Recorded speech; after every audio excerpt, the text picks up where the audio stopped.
মনে রাখতে হবে বাবা, সন্তান তো অনেক হয়, সন্তান অনেক হয়, কিন্তু সন্তানের মতো সন্তান কজন? মনে রাখতে হবে বাবা, 10-5টা ছেলের দরকার নেই, একটা ছেলে হোক, সে ছেলেটা যেন আমার কৃষ্ণ ভক্ত হয়। কিন্তু মনে রাখতে হবে বাবা, যে মা পায় বুঝতে পারে না, জানতে পারে না, কিন্তু এই যে আমাদের মতো মায়েরা সন্তান তো ভগবানের কাছে চাইতে হয় যে আমার একটা কৃষ্ণ বলা সন্তান দাও। কি মায়েরা আমরা কোনোদিন চেয়েছি ভগবানের কাছে যে আমার একটা কৃষ্ণ বলা সন্তান দাও? এই সন্তানের জন্ম দিতে হয়, সন্তানের জন্ম দিলাম, কিন্তু না, বাবা হলো বীজ, মা হলো ক্ষেত্র বা মাটি। যে মাটিতে বীজটা বপন করা হলো, এই মাটিটা যদি নোনা লেগে যায়, মাটির ফসলে জীবনে ভালো হবে না। তাহলে স্বামীর কাছে বাবা আঁচল পেতে ভিক্ষা করতে হবে যে আমার একটা কৃষ্ণ বলা সন্তান দাও। অমাইরা এ কথা বলতে গিয়ে একটা কথা মনে পড়ে গেল, একটু মন দিয়ে শুনবেন। এই অনেক অনেক ভক্তরা প্রশ্ন করে, মৌমিতা তুমি তো শুধু মায়েদের কথা বলো, বাবাদের কি দোষ নয়? কৃষ্ণ ভক্ত ছেলের মা হব, শুধু কি মায়ের দোষ? বলে হ্যাঁ, শুধু মায়ের দোষ কেন? মা তো চাইতে জানেনি স্বামীর কাছে। যদি বলো বাবা শাস্ত্রের বাইরে বলবো না, একটু মিলিয়ে নেন। কশ্যপ মুনি নামে এক মুনি ছিল বাবা। এই কশ্যপ মুনির 4টে স্ত্রী ছিল, 4টে পাড রানী, দিতি, অদিতি, কদ্রু, বিনতা। এই 4টে পাড রানী ছিল। আর এই 4টে পাড রানীকে সংসারে রেখে কশ্যপ মুনি মা 12 বছর তপস্যায় চলে গেল। 12 বছর মানে একটা দিন নয়, দুটো দিন নয়, 12 বছর মানে 1 যুগ। আর যখন 1 যুগ তপস্যায় চলে গেল, 4টে স্ত্রী বাড়িতে বসে বসে কাঁদছে। তা কশ্যপ মুনি বাবা যতবার ধ্যানে বসে, ততবার বারবার ওই চঞ্চলতা হয়ে যাচ্ছে, ধ্যানে মন বসছে না। তো 12 বছর পরে স্বামী ফিরে এসে 4 জনকে ডাক দিয়েছে, হ্যাঁ গো গিন্নি, তোমরা 4 জনে বসে বসে কাঁদছো, তোমাদের তো কিছু অভাব রাখি নাই। তাহলে অভাব যখন রাখলাম না, তাহলে এত কান্নাকাটি করার কি আছে?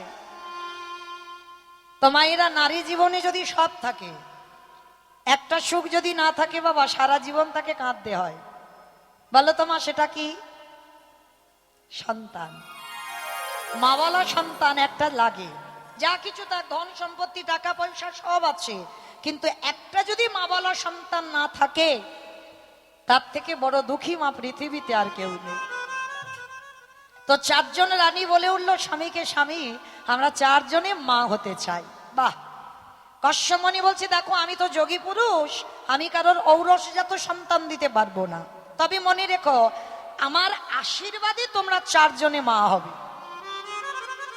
ভালো করে মন দিয়ে শুনবেন মা, আপনাদের বোঝার মতো কথা। তো যেই না কশ্যপ মুনি 4 জনকে গঙ্গা স্নানে পাঠিয়েছে, গঙ্গা স্নান করে এসেছে, প্রথমে আমার কশ্যপ মুনি বড় রানীকে ডেকেছে, অদিতি, অদিতি, অদিতি এসো। বলো, মানে বড় রানীকে প্রথম ডাকছে, বড় রানী বলো তুমি কেমন ছেলে চাও? বড় রানী বলছে, স্বামী সন্তান যদি দিতে হয়, আমার এমন সন্তান দাও যার জন্য যেন আমার জগৎ জোড়া নাম ডাক হয়।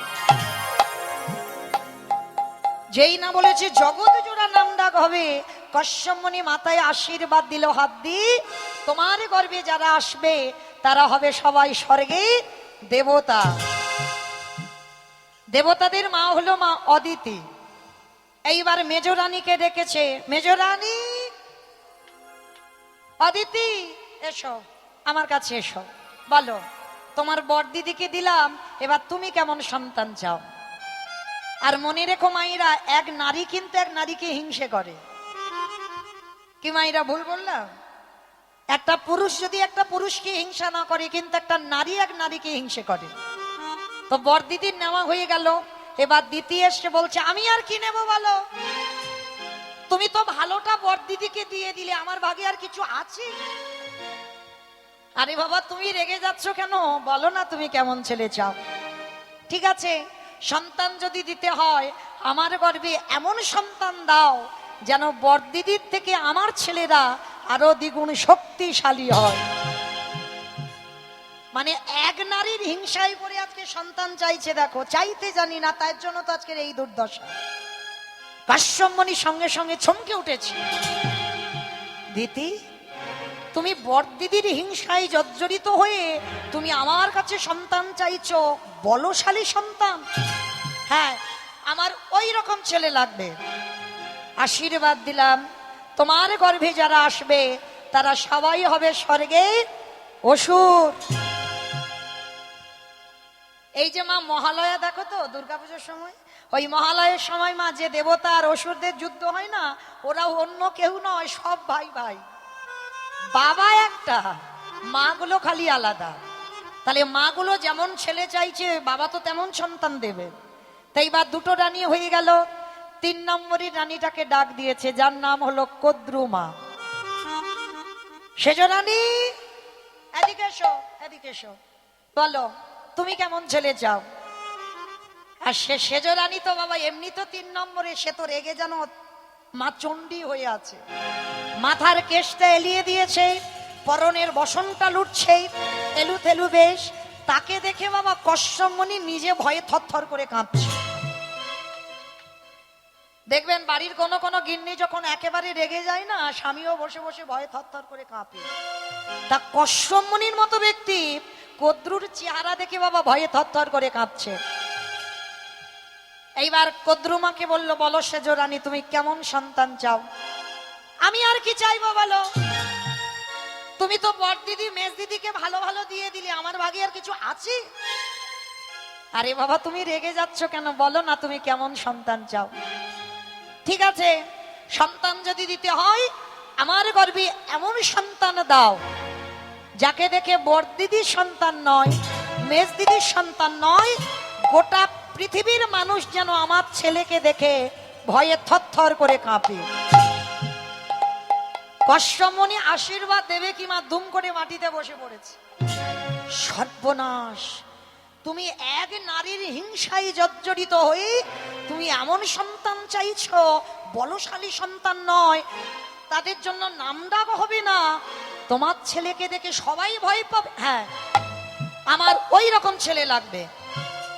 ঠিক আছে, আশীর্বাদ দিলাম, তোমার গর্ভে যারা আসবে তারা হবে সবাই এক একটা বিষধর সর্প। এ জগতে যত রকমের সাপ আছে মা, সাপেদের মা হলো কদ্রুমা। তাহলে 3টে রানী হয়ে গেল, অদিতি, দিতি, কদ্রু, আর একটা কি যেন নাম বললাম, বিনতা। বাহ, বিনতা। এই কশ্যপমণির বিনতার প্রতি বাবা একটু আলাদা ভালোবাসা, কারণ এই আদর করে কোনোদিন বিনতা বলতো না, বিনু বলে ডাকতো। যেমন মা, আমার নাম মৌমিতা, আমার মা কোনোদিন মৌমিতা বলে না, আমাকে শুধু মৌ বলে ডাকে। এগুলো কি আদরের নাম, ভালোবাসার নাম। তো আজকে ওই ছোট রানীটাকে ডাকছে, অবিন এদিকে এসো, এদিকে এসো, আমার কাছে এসো, বলো তুমি কেমন সন্তান চাও? ও মা তুমি কাঁদছো কেন? ও বুঝতে পেরেছি, বড় দিদি নিয়ে নিল, মেজ দিদি নিয়ে নিল, শেষ দিদি নিয়ে নিল, আর তোমার ভাগে কিছু নেই, ওই জন্য কাঁদছো। না স্বামী, লক্ষ্য করবেন মা, সবাই কিন্তু নারী, 4 জনেই নারী, কিন্তু চরিত্র কত তফাৎ। মনে রাখতে হবে, সবার সঙ্গে সবাইকে এক করে গুলিয়ে ফেললে হবে না। কিংবা এখানে আমরা এতগুলো নারী আছি, আমরা চরিত্র, আমাদের স্বভাব, আমাদের ব্যবহার সবার কি এক হবে? হবে না। তাহলে দেখো, দিতির চরিত্র, অদিতির চরিত্র, কদ্রুমার চরিত্র আর বিনতার চরিত্র একটু শ্রবণ করে। সবার প্রথমে স্বামীর কাছে এসে স্বামীর চরণ ধুলাটা নিয়েছে। স্বামীর চরণ ধুলা নিয়ে বলছে, স্বামী আমি যে তোমার কাছে চাইব সন্তান, আগে ত্রিসত্য করো। যেমন সন্তান চাইব আমাকে তেমন সন্তান দিতে হবে। আরে বাবা, ত্রিসত্য করার কি আছে? তোমার বড় দিদি, মেজ দিদি, শেষ দিদিকে দিলাম, আর তোমাকে দেব না? বলো তুমি কেমন সন্তান চাও? বলে না, ত্রিসত্য না করলে আমি বলবো না।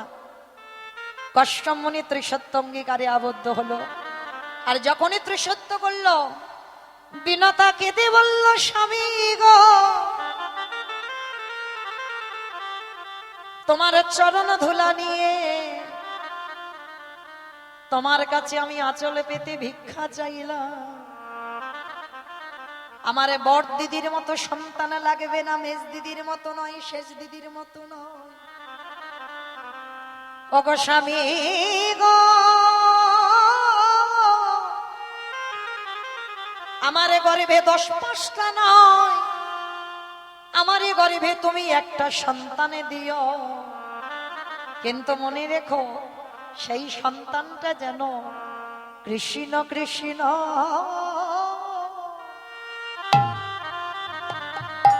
কৃষ্ণ বলে। আমায় এই আশীর্বাদ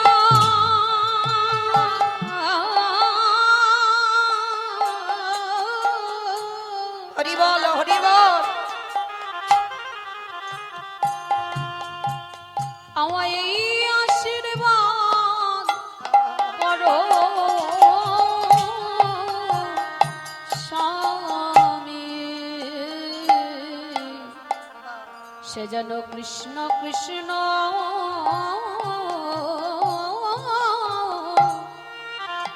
কৃষ্ণ বলে।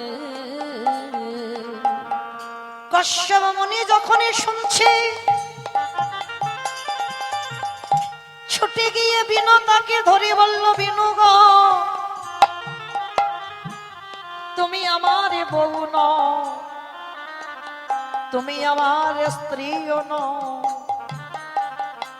তুমি হলো আমার ভজনের, তুমি হলে আমার সাধনা, তুমি হলে আমার সহধর্মিনী। এই জগতে যদি কোনোদিন আমি কাউকে স্ত্রী রূপে পাই, আমি যেন তোমার মতো সহধর্মিনীকে জনমে জনমে পাই। বিনো, তোমার মাথায় হাত দিয়ে আমি আশীর্বাদ দিলাম, তুমি বেশি নও, তুমি 2টো সন্তানের জননী হবে। একটা হবে অরুণ পাখি, সূর্যদেবের বাহন, আর একটা হবে গরুর পাখি। ওই গরুর পাখি শুধু কৃষ্ণ বলবে নয়, ওই গরুর পাখি কি করবে জানো? আমারে ভগবানকে কাঁধে কাঁধে নিয়ে বেড়াবে। ও গো এই আশীর্বাদ, তাই হরি বল হরি বল। ও গো এই আশীর্বাদ করিলাম তোমায়, সে যেন ভগবানকে কাঁধে কাঁধে নিয়ে বেড়াবে। মায়েরা বিষ্ণুদেবের বাহনটাকে গরুর পাখি, আর গরুর পাখি যখন বাহন হয়, ভগবান যখন গরুরের কাঁধে বসে, ও মায়েরা ভগবানের চরণ দুটো কোথায় পড়ে? গরুরে হৃদয়ে। বলে আরে তো চরণ ছাড়বো না, যে রাঙা চরণ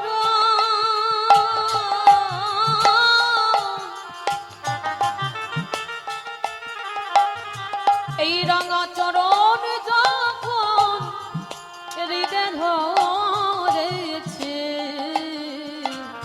আর তো চরণ ছাড়ব না গো। এই তো ভগবানের চরণ আমি হৃদয়ে ধরলাম, আমি আর তো চরণ চরণ ছাড়ব না গো। তাহলে বিনতার মাথায় হাত দিয়ে আশীর্বাদ করলো, তুমি কৃষ্ণ ভক্ত সন্তানের জননী হবে। তাহলে মায়েরা, ভুলটা কি বাবার ছিল? ভুলটা আমাদের মতো মায়েদের।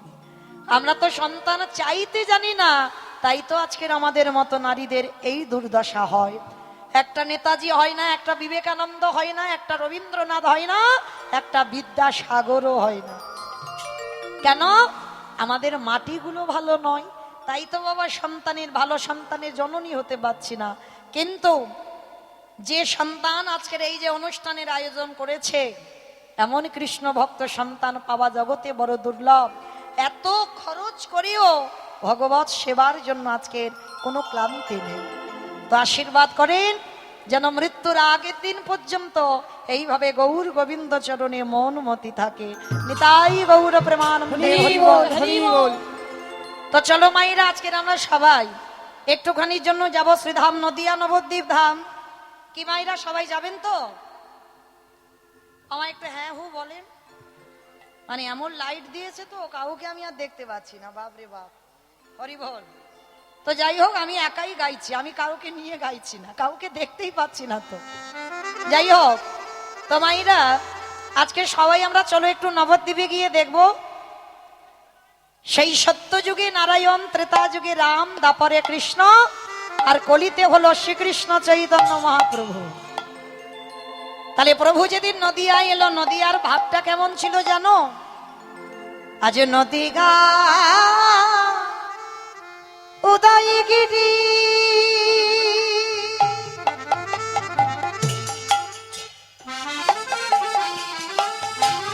ওই না পূর্ণচন্দ্র গৌর হরি, ওই নদীরায় উদয়গিরি। আস্তে আমাইরা ভগবানের কীর্তন শুনতে গেলে একটু কাজকর্ম করতে হয়। আমার কাজকর্মগুলো জানো তো কি কি? আমার নাকি খেয়ের গল্প করতে হয়, শঙ্করধ্বনি, উলুধ্বনি, আর যাদের যাদের হাতগুলো এসেছে, যাদের হাত নাই বলবো না, কি মাইরা সবার আস্তে। নদিয়ার ভাগ্যাকাশে ব্রজেন্দ্র নন্দন কৃষ্ণ, কলিতে হলো গৌরাঙ্গ। আচ্ছা মাইরা, যিনি আমার বিশ্বের স্রষ্টা মালিক ভগবান, মনিটা কমে গেল, বিশ্বের স্রষ্টা মালিক ভগবান, সত্যতে নারায়ণ, ত্রেতাতে রাম, দাপরে কৃষ্ণ, কলিতে হলো গৌরাঙ্গ। আচ্ছা মা, ভগবান সত্য যুগে বড় লোক হলো, ত্রেতা যুগে বড় লোক হলো, দাপরে বড় লোক হলো, কলিতে ভগবান কাঙাল হলো কেন? কলিযুগে গৌর হরি আমার ভিখারি হলো কেন? শুধু ভিখারি নয়, 24 বছরের ছেলে 7 বছরের মায়ের পা ধরে বলছে কৃষ্ণ বলো। এটা মেনে নেওয়া যায়, কারণ 24 বছরের ছেলে 7 বছরের মায়ের পা ধরতেই পারে। 24 বছরের ছেলে 80 বছরের বাবার পায়ে ধরে বলছে কৃষ্ণ বলো, এটাও মেনে নেওয়া যায়।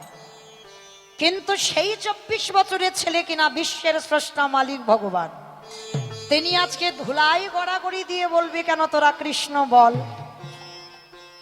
ভগবান হয়ে ধুলা মাখবে কেন? ভগবান হয়ে কেন ধুলাটা মাখছে জানো? নিজে আচরি ধর্ম জীবেরই শিখায়, নিজে না করলে ধর্ম জীবকে শেখানো না যায়। আগে আমাদের আচরণ ঠিক করতে হবে বাবা, তারপরে তো জীব শিখবে। তো আজকে লক্ষ্য করে দেখেন, ভগবান ধুলাটা মেখেছিল কেন জানো? আচ্ছা মা, একটা কথা জিজ্ঞাসা করি, পাশবাড়ির সঙ্গে আপনার খুব ঝগড়া, মানে মামলা মকদ্দমা চলছে, থানা পুলিশ হচ্ছে, সকালবেলা হয়তো ঘুম থেকে উঠে একটা শুভ কাজে বার হবে, আর সেই শত্রু যদি আপনার সামনে পড়ে যায়, আচ্ছা বলো তো মা, তাকে প্রণাম করে তুমি যাবে? প্রণাম করবে? বলে দু সকালবেলা হলে শত্রুর মুখ দেখলে বলবে হায় হায় হায় গো, আমার দিনটা মাটি হলো, কি মা বলবে না? কিন্তু মনে রেখো মা, শত্রু হলেও শত্রুকে বড় জায়গা দিতে হবে। এটা মৌমিতার কথা নয়, মহাভারতে যুধিষ্ঠির মহারাজ শিক্ষাটা দিয়েছে।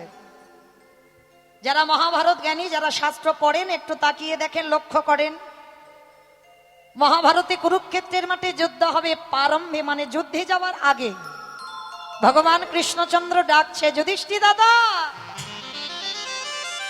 অযুধিষ্ঠির দাদা, আর দেরি নয়, চলো এবার আমরা গুছিয়ে নিই, আমরা যাব ওই ধর্মক্ষেত্রে, কুরুক্ষেত্রে। যেই না কথাটা বলা, যুধিষ্ঠির মহারাজ বলছে কৃষ্ণ একটু বিলম্ব করো ভাই, আমি যাব আর আসবো। তা ভগবান কৃষ্ণ বলছে, যুধিষ্ঠির দাদা তুমি কোথায় যেতে চাইছো? সকাল হলে আমরা যুদ্ধে রওনা দেব, আর এখন রাত্রিবেলা তুমি কোথায় যাবে?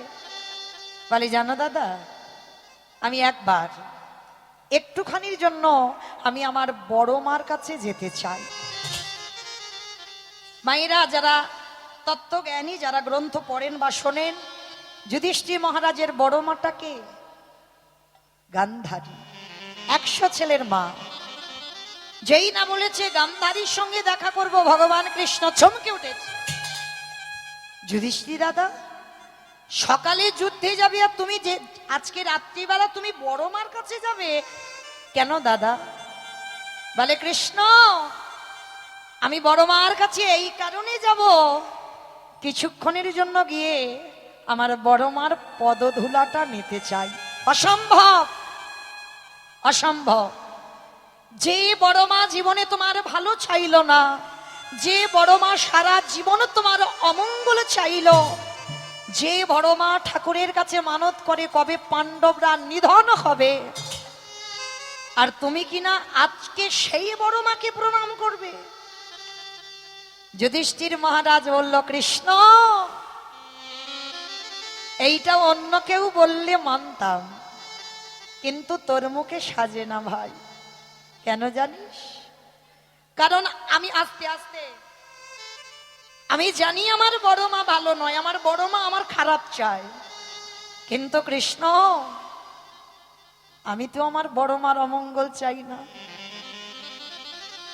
আমি তো কোনোদিন ঠাকুরের কাছে মানত করি না যে আমার বড় মার যেন নিধন হয়ে যায়, কোনোদিন বলি না।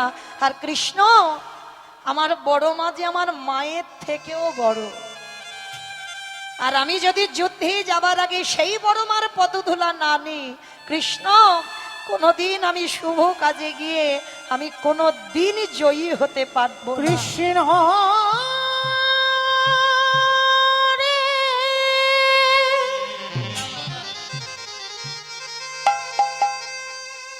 আমি যুদ্ধে গিয়ে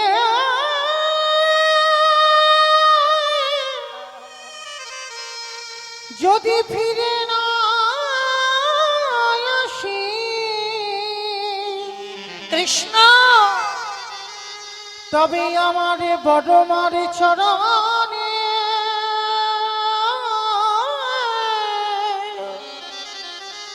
প্রণাম করা হবে না রে। এই হলো বাবা যুধিষ্ঠির পথ। এই যুধিষ্ঠির মহারাজের পথে যদি কেউ একবার অবলম্বন করতে পারে, সে অনায়াসে বাবা সশরীরে যাবে স্বর্গবাস। আজকের এত বড় গান্ধারী সর্বদাই মানত করে কবে ওরা মরবে, কিন্তু তবুও বাবা যুধিষ্ঠির মহারাজ বলছে, কৃষ্ণ, আমার বড় মা, আমি যদি যুদ্ধে যাবার আগে বড় মার পায়ের ধুলাটা না নিই, কৃষ্ণ, আমি কোনোদিন শুভ কাজে গিয়ে জয়ী হতে পারবো না। তাই কৃষ্ণ একটু দাঁড়াও, আমি যাব আর আসব। ছুটে গেল বড় মার দরজায়। আর গান্ধারী তখন কি করছে জানো? নিরজনে ভগবানের ছবিটা দেখে আর বলে, কৃষ্ণ, আমার 100 সন্তান দিলি, পারলি না বাবা, 99টা খারাপ হোক, একটা ছেলেকে আমার ভালো করতে, আমার 99টা ছেলে অসৎ হোক, পারলি না আমার একটা ছেলেটাকে কৃষ্ণ ভক্ত করতে? তো যখন করলি না, আমি তো মা, আমি জানি কৃষ্ণ, আমার 100টা ছেলে যুদ্ধে যাবে, ওর আর কেউ ফিরবে না। অমাইরা বলো তো দেখি, সবার প্রথমে সন্তানের মঙ্গল অমঙ্গল কে বোঝে? মা। এই মা ডাকটা খুব ছোট ডাক, দেখবে সব ডাক দুটো করে অক্ষর আছে, কিন্তু মা ডাক শুধু একটা ডাক। মা নামে সুধা ঝরে, মা নামে সুধাক্ষরে, মা বড় সুধার সমান, ডাকিলে জুড়াই আয়ুষে পড়ান। মা ডাকার সঙ্গে সঙ্গে হৃদয়টা দুলে ওঠে।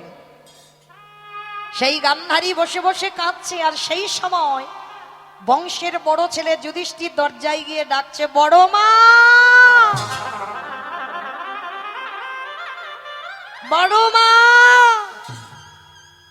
যেই না বড় মা বলে ডেকেছে, দরজাটা খুলে দেখে না বংশের বড় ছেলে যুধিষ্ঠির দাঁড়িয়ে। কি চাস? কিসের জন্য রাত্রিবেলা এসেছিস? ও, কালকের আমার ছেলেগুলো যুদ্ধে যাবে, আমি কত সুখে বসে আছি দেখবি বলে এসেছিস?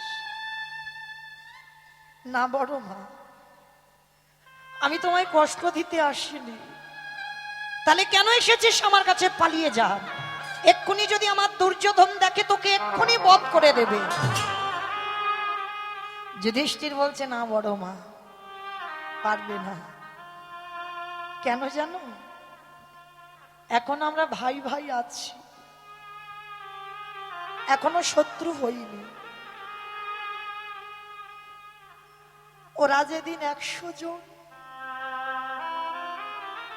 আমরা যেদিন 5 জন ওই কুরুক্ষেত্রের মাঠে গিয়ে দাঁড়াবো, সেদিন আমরা শত্রু হব।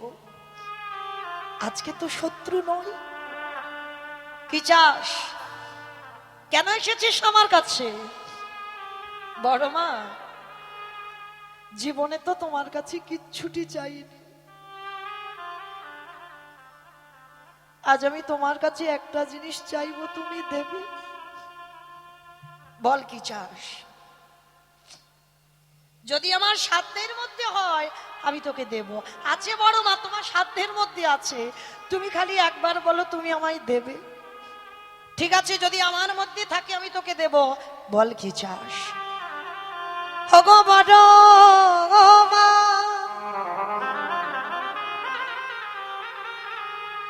তোমার চরণে আমার একটাই মাত্র নিবেদন, কাল সকালে যখন যুদ্ধে যাব, আজকে তুমি একবার আমার মাথায় হাত দিয়ে আশীর্বাদ দাও। কাল সকালে যুদ্ধে গিয়ে যেন তোমার যুধিষ্ঠির মৃত্যু হয়ে যায়। চুপ কর, বলিস না। ও কথা বলিস না বাবা, আমি পারবো না, পারবো না। তুই মনে করে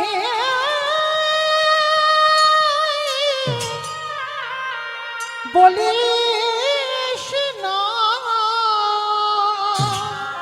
চুপ কর, চুপ কর। আমি যে বড় মা হই,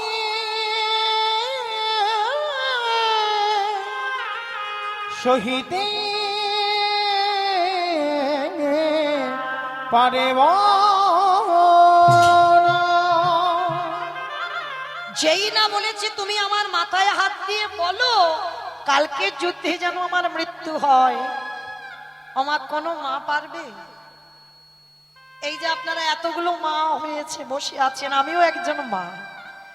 এই জগতে কোনো মা পারে ছেলের মাথায় হাত দিয়ে বলতে যে কালকে তোর মরণ হয়ে যাও?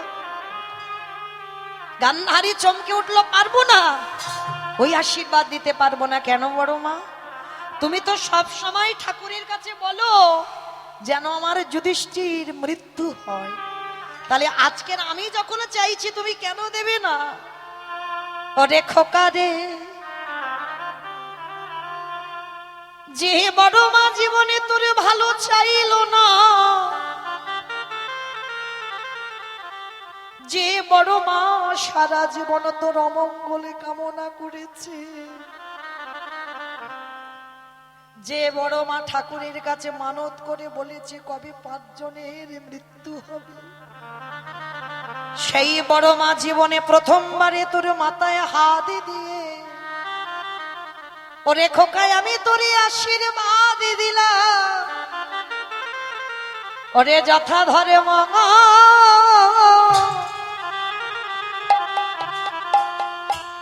ওরে তথা যায় রে, ওরে আধারে মেরা ও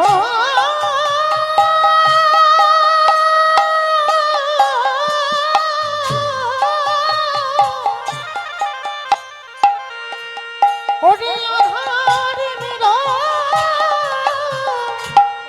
ভাবে খা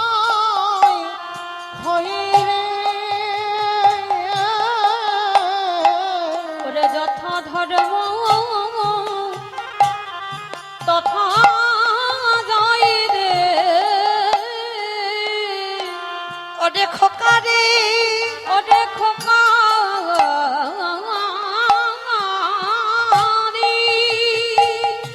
যে বড় মা জীবনে তোর ভালো চাইনি, সেই বড় মা যুদ্ধে যাবার আগে তোরে আশীর্বাদ দিল, যে পক্ষে আমার কৃষ্ণ রয় বলে বলে সে পক্ষের কি অপমৃত্যু খাইব। যে পক্ষে তাই গৌর হরি বল। হরি বল হরি বল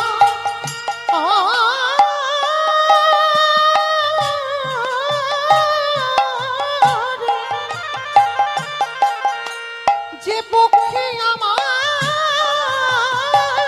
কৃষ্ণ থাকে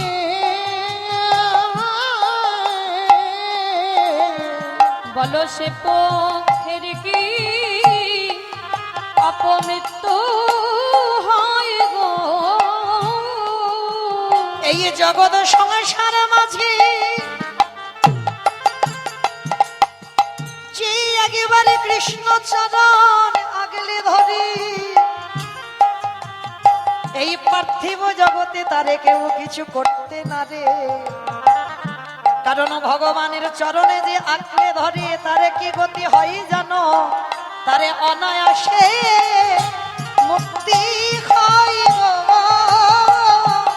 যে জন কৃষ্ণ বলে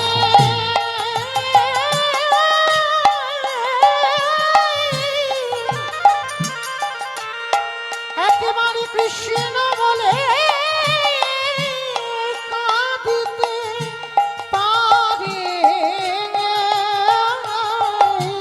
তারে অনায়াসে কৃষ্ণ চরণ প্রাপ্তি হয় গো। আস্তে। আমায়রা তালে শত্রু আশীর্বাদ দিল কি যথা ধর্ম তথা জয়, অধর্মের হবে ক্ষয়। আর সেই আশীর্বাদ নিয়ে পাণ্ডবরা যুদ্ধে গেল, আর যুদ্ধে গিয়ে কৃষ্ণের শনে ছিল বলে জয়ী হয়ে বাবা হস্তিনাপুর ফিরল। তাহলে দেখো, যাদের সঙ্গে স্বয়ং ভগবান বর্তমান তাকে কিন্তু বাবা শত্রুর পদধূলা নিতে হলো। কেন? জগৎকে শেখাতে চাইলো, মনিটার কমলো দাদা, জগৎকে শেখাতে চাইলো ওরে জগৎ